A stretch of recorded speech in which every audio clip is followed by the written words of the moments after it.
Hello everybody, welcome to Khushbu Tutorials. This is the third lecture of perimeter and area.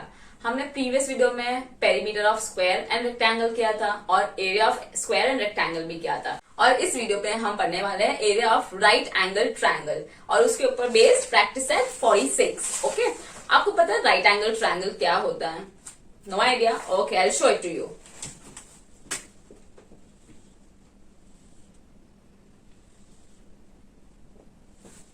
Now there are two triangles over here.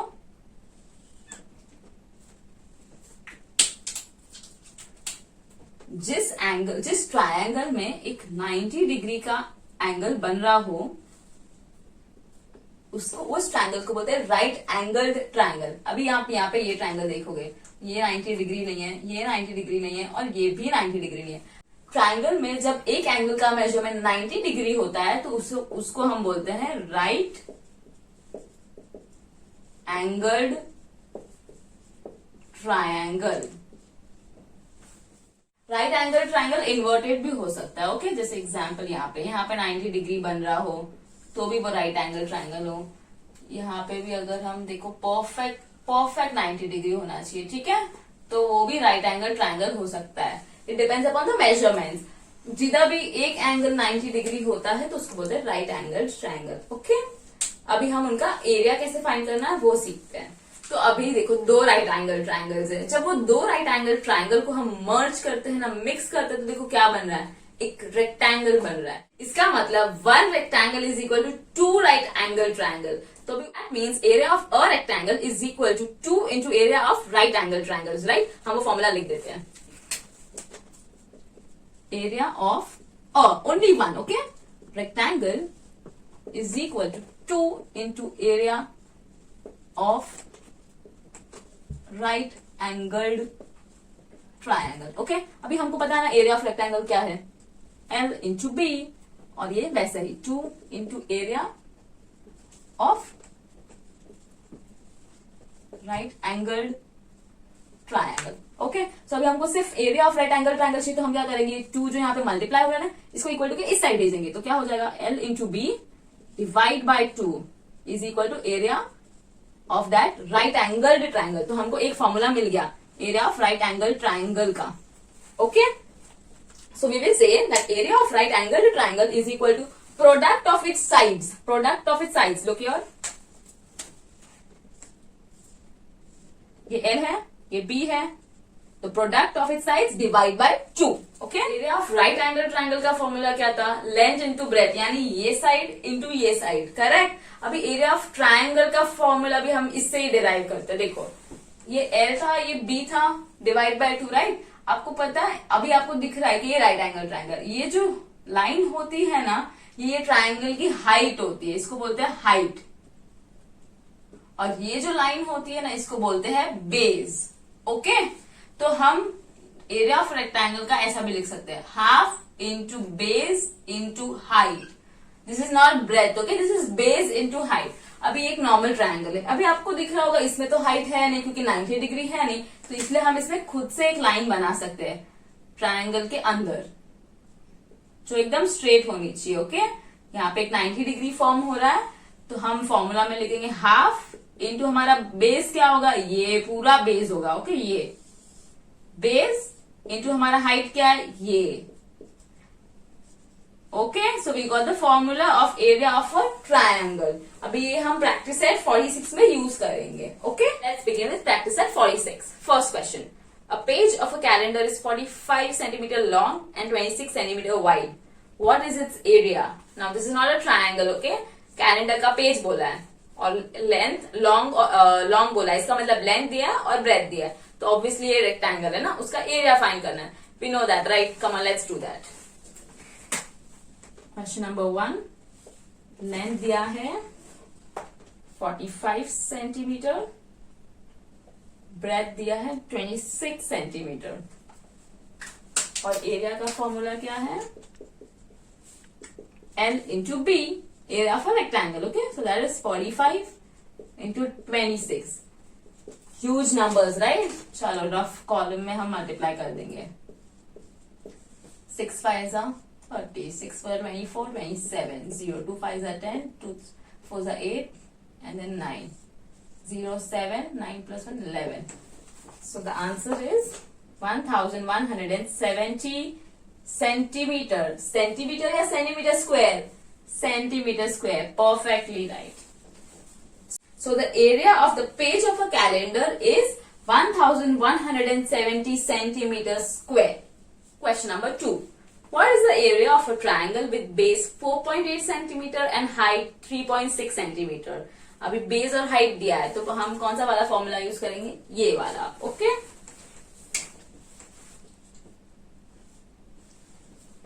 Base equal to 4.8 centimeter. Height is equal to 3.6 centimeter.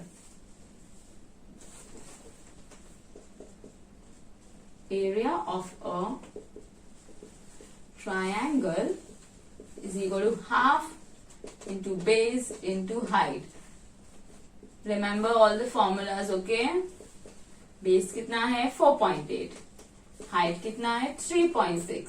अब यहाँ पे 2 नीचे है और यहाँ पे बीच में multiplication sign है तो हम कैंसिल कर सकते हैं. 2 1 जा 2, 2 2 जा 4, पॉइंट बीच में तो पॉइंट और फिर 8 बच गया, 2 4 जा 8. तो हमारे पास क्या है? 2.4 इंटू 3.6.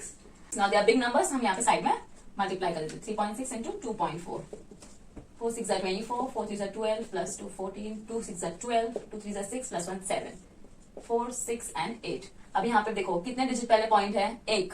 यहाँ पे भी 1, तो कितने? 2 डिजिट. तो 2 डिजिट 2 नंबर्स के पहले पॉइंट आएगा. So answer is 8.64. Now this is centimetre, so centimetre square. So the area of a triangle is 8.64 centimeter square. One thing to remember is that point के बाद जो भी numbers होते हैं ना उनको हम अलग अलग read करते हैं. अभी मैंने 8.64 नहीं बोला, मैंने 8.64 बोला. Okay? Question number 3. What is the value of a rectangular plot of land of 75.5 meter long and 30.5 meter broad? तो अभी वो plot of land है, उसका length दिया है, उसका breadth दिया है. Area find करना तो काफी easy है. At the rate of 1000 rupees per square meter. तो हमको वो पूछ रहे कि वो रेक्टेंगुलर प्लॉट का वैल्यू कितना है. यहाँ पे देखो क्या लिखा है? 1000 rupees पर स्क्वायर मीटर. तो स्क्वायर मीटर कब होता है? तब हमको एरिया फाइंड करना जरूरी है, right? So let's find that out. Length long बोला है ना तो वो लेंथ हुआ 75.5 metre. Breadth is equal to 30.5 metre. Let's find the area first. Area of the rectangular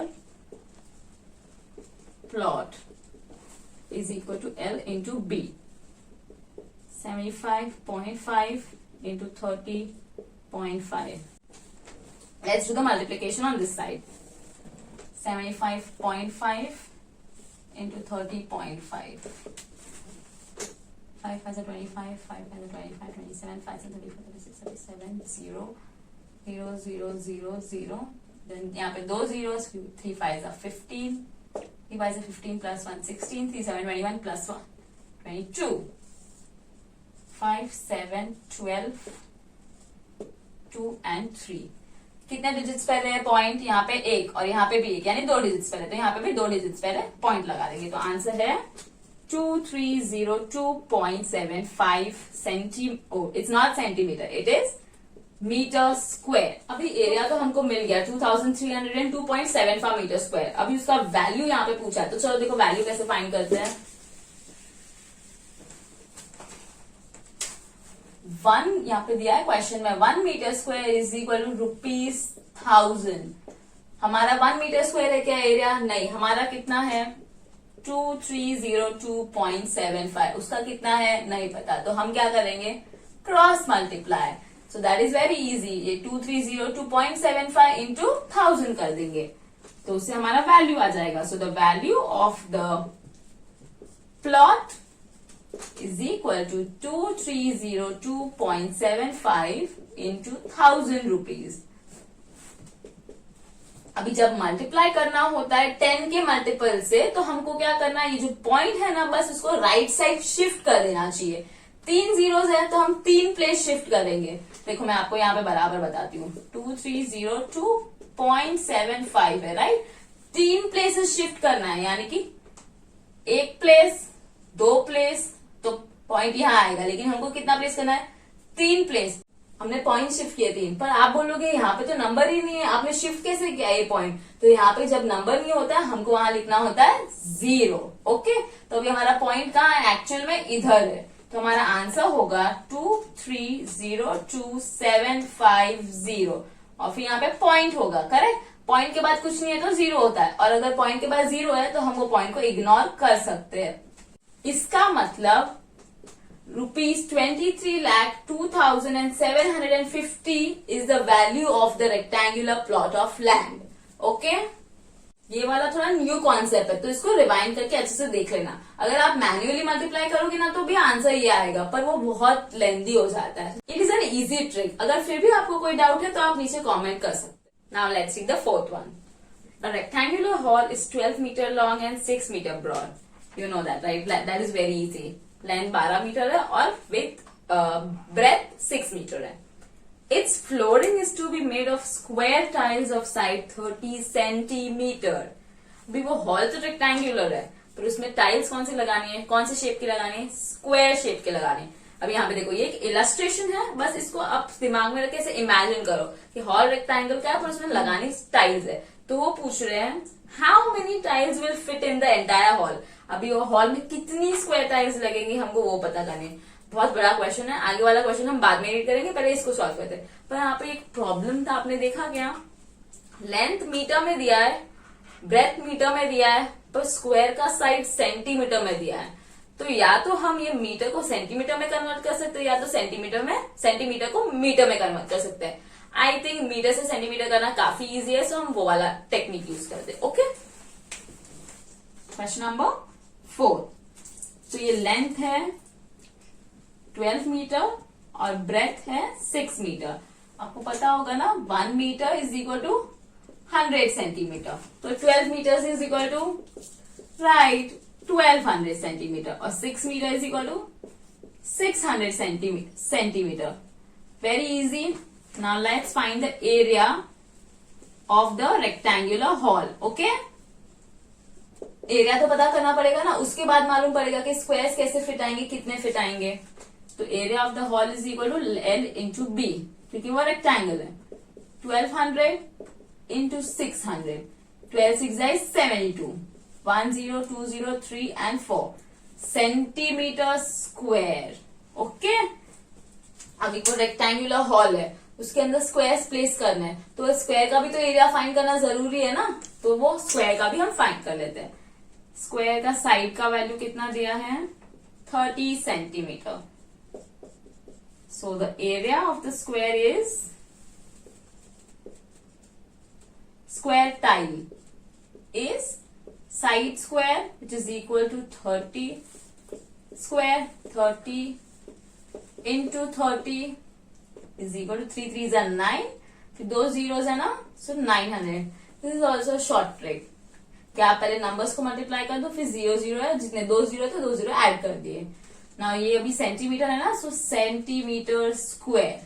Fairlie easy to clear, understood. Area of the hall आ गया जो rectangle shape का है, और स्क्वायर टाइप का भी एरिया आ गया। अभी दोनों एरिया फाइंड कर दिया, अभी हमको फाइंड करना है नंबर ऑफ टाइल्स। तो वो रेक्टेंगुलर हॉल में कितने स्क्वायर के टाइल्स लगेंगे वो पता करना है ना, तो वो कैसे करेंगे, number of tiles is equal to area of the hall. Hall कितना बड़ा है और उसमें टाइल्स कितनी आएंगी। Okay, area of the tiles, area of the hall देखो कितना था, 7,20,000 upon area of the tiles कितना है 900। 0 और 0 कैंसिल, एक और 0 कैंसिल, 9 1 जा 9 8 जा 72 और 2 0, तो 2 0 यहाँ पे आ गए।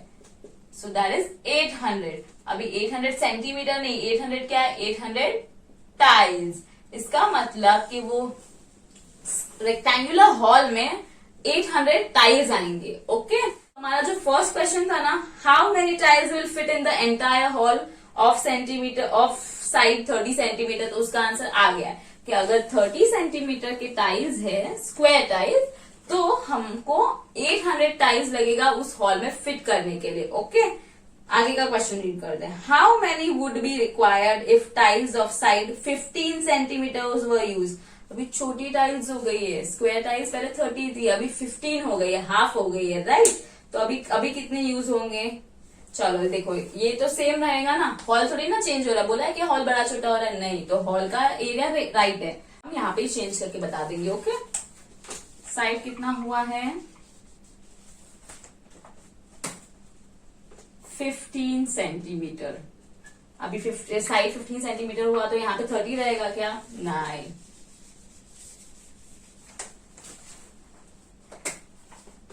15 into 15 into 15 is 225 centimetre square. Okay, अभी यहाँ वहां पे क्या था number? Area of the hall तो यही रहेगा 7,20,000। एरिया ऑफ द टाइल वही है क्या? वो नहीं है, 900 नहीं है, क्या है अभी? 225।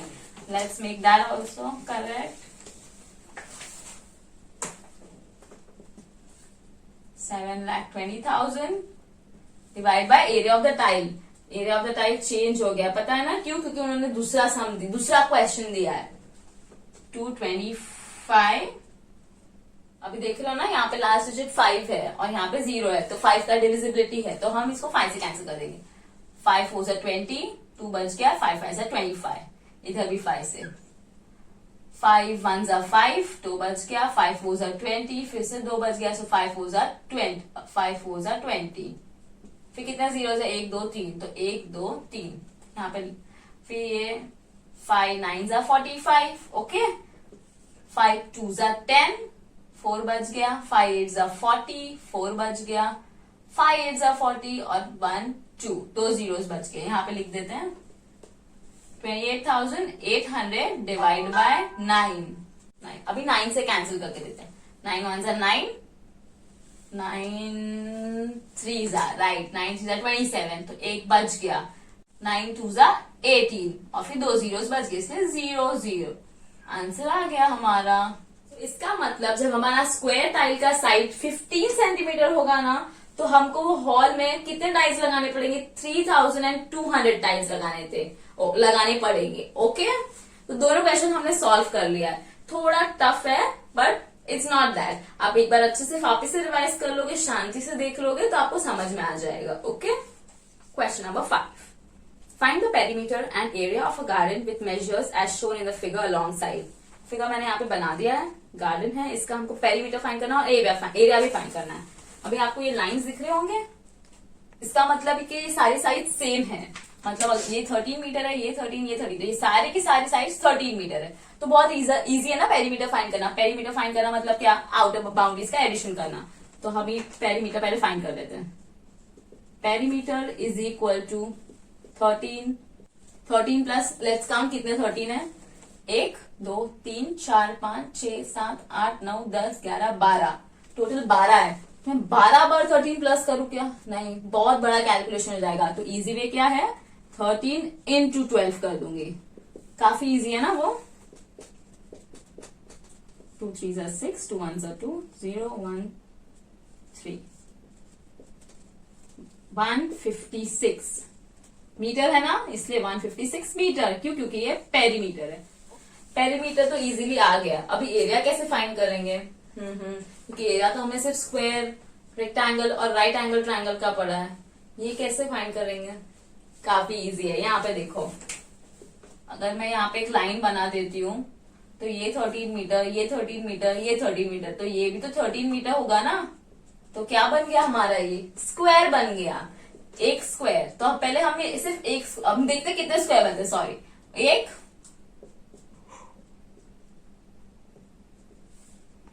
1 स्क्वायर, 2 स्क्वायर, 3 4 5, तो बस 5 स्क्वायर का एरिया फाइंड करना है। फिर हमको ग्राउंड का एरिया मिल जाएगा।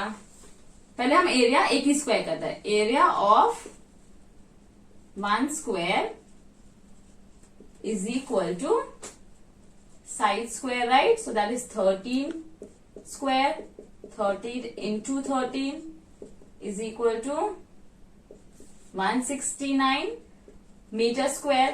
तो एक स्क्वायर का तो आ गया, तो वैसे ही अभी हमारे पास कितने स्क्वायर है? 5। So area of 5 squares, that is the playground, the total ground area is equal to 169 into 5. 5 9s are 45, 5 6 are 30, 34, 5 1 5 6 7 8। Answer है 845 मीटर स्क्वायर, मतलब ग्राउंड का एरिया है 845। So we will write that the area of the ground is 845 meter square. Now we are done with our practice set 46 also. The fourth sum was a little tough, but अगर आप फिर से एक बार rewind करके check कर लोगे तो आपको समझ में आ जाएगा. If you still have any doubts, you can comment below. Keep watching. Thank you.